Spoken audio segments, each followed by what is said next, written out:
How to mute Facebook Messenger group chat notifications on iPhone.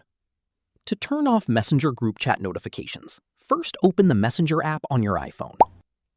Now open the group conversation you want to silence. Tap the group name at the top of the screen to open the chat settings. Next, scroll down and select Notifications and Sounds.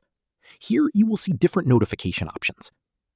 You can choose to mute all notifications, or you can customize what you want to turn off, such as messages, mentions and replies, or calls from that specific group.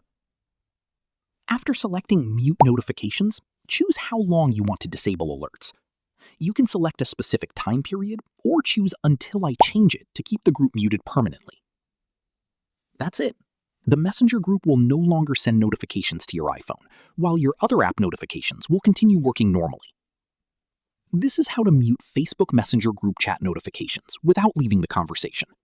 If this tutorial helped you, don't forget to like the video and subscribe for more quick and easy tech tutorials.